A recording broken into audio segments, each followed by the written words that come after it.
ആ വലിയ ജനസമൂഹം കൊന്നു കളയേണ്ടതായി. അതിൽ നിന്ന് ദൈവം എന്ത് ചെയ്തു? തന്നെ വിടുവിച്ചു.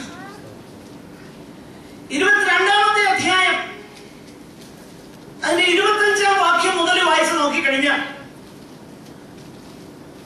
ആ റോമൻ സഹസ്രാധിപൻ വന്ന് പൗലോസിനെ രക്ഷിച്ചു കൊണ്ടുപോയിട്ട് ഈ ജനങ്ങളെല്ലാം ഇവനെതിരെ എന്തുകൊണ്ടാണ് ഇങ്ങനെ ഷൗട്ട് ചെയ്യുന്നതെന്ന് അറിയാൻ വേണ്ടി അവനെ ഭേദ്യം ചെയ്യാനായിട്ട് കൽപ്പിച്ചു. ഫ്ലോഗിംഗ്, ചമ്മട്ടി കൊണ്ട് അടിക്കുക.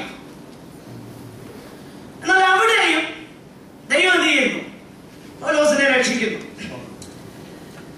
23-ാം അധ്യായം അതിന്റെ 12 മുതലുള്ളതാകുന്ന വാക്യങ്ങൾ വായിച്ചാൽ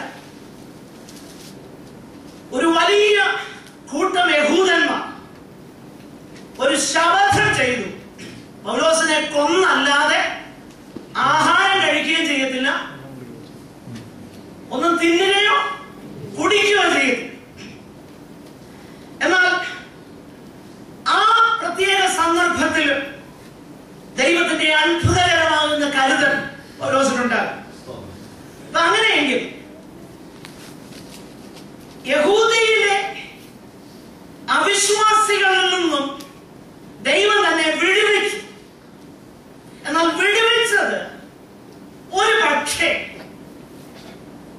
നമ്മുടെ ചിന്തയിൽ വിടുവിക്കുക എന്ന് പറഞ്ഞു കഴിഞ്ഞാൽ ഈ പ്രയാസങ്ങളൊന്നുമില്ലാതെ വിടുവിക്കാമോ? എന്നാൽ അങ്ങനെയല്ല പൗലോസിനെ ദൈവം വിടുവിച്ചു. തുടർന്ന് നമ്മള് 23-ാം അധ്യായം അതിന് 11-ാം വാക്യത്തിലേക്ക് വരുമ്പോൾ അവിടെ നമ്മുടെ കർത്താവ് തന്നെ പൗലോസിന്റെ അരികിൽ നിന്നേച്ച് പറയുന്നുണ്ട്, നീ റോമിലും എന്നെ കുറിച്ച് സാക്ഷിയായി. അപ്പോൾ നീ റോമിൽ ചെല്ലുമെന്ന് കർത്താവ്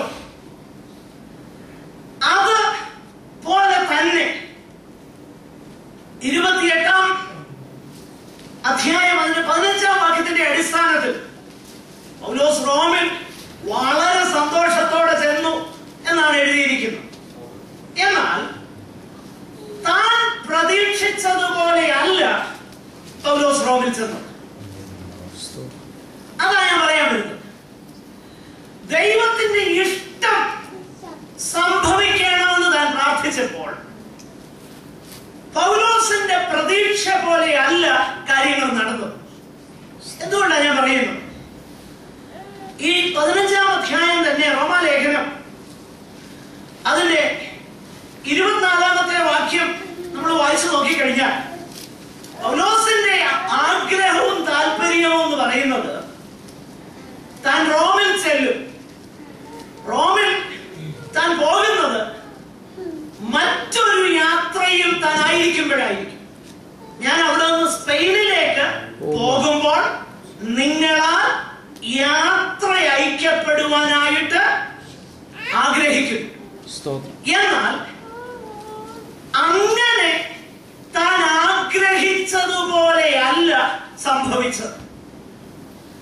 3 വർഷം കഴിഞ്ഞ് ബന്ധനസ്ഥനായിട്ട് ഒരു കുറ്റവാളിയെ പോലെയാണ് പൗലോസ് റോമിൽ വരുന്നത്. അതും മരണകരമാകുന്ന ഒത്തിരി കാര്യം ഇടയ്ക്ക് സംഭവിച്ചു.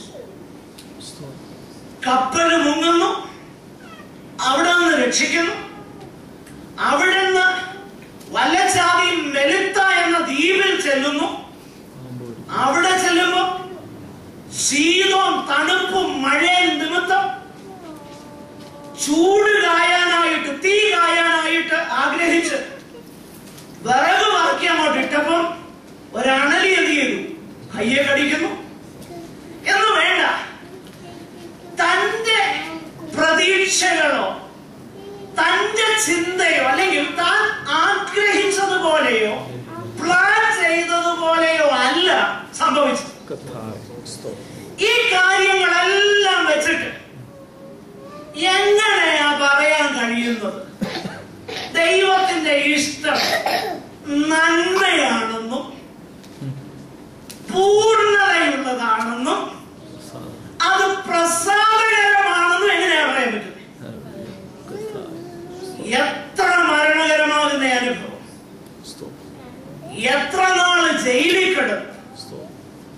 എത്ര നഷ്ടങ്ങൾ അനുഭവിച്ചു. ഇതെങ്ങനെ നന്മയാകുന്നു? ഇതെങ്ങനെ പൂർണ്ണതയാകുന്നു? ഇതെങ്ങനെയാ പ്രസാദകരമാകുന്നു? എന്റെ പ്രിയരെ, അതിന്റെ ഉത്തരം നമ്മൾ മനസ്സിലാക്കണമെന്നുണ്ടെങ്കിൽ പൗലോസ് റോമിൽ കടന്നു ചെല്ലുമ്പോൾ അവിടെ സംഭവിച്ചത് എന്താണെന്ന് ഗ്രഹിക്കുമ്പോൾ ഒന്ന് രണ്ട് വാക്യം പെട്ടെന്ന് വായിച്ച് ഞാൻ മുൻപോട്ട് പോകും. ഫിലിപ്പിയ ലേഖനം 1-ാം അധ്യായം അതിന്റെ 12 മുതലുള്ള വാക്യങ്ങളൊന്ന് വായിച്ച്. ഫിലിപ്പിയ ലേഖനം 1-ാം അധ്യായം.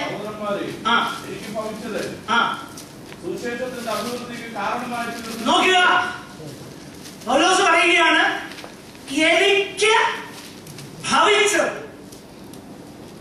എന്ന് പറഞ്ഞാൽ എനിക്ക് എന്തെല്ലാം ഭവിച്ചോ അതെല്ലാം എന്തായിത്തീർന്നു? സുവിശേഷത്തിന്റെ അഭിവൃദ്ധിക്ക്. പിന്നെ താഴോട്ട് പറയുന്ന കാര്യം പെട്ടെന്നൊന്ന് വായിച്ച്. എന്റെ ബന്ധനങ്ങൾ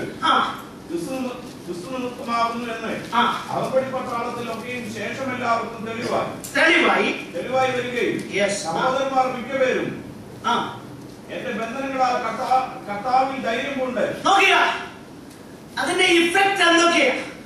ഒന്ന്, അകമ്പടി പട്ടാളത്തിൽ എല്ലാവർക്കും തെളിവായി വന്നു.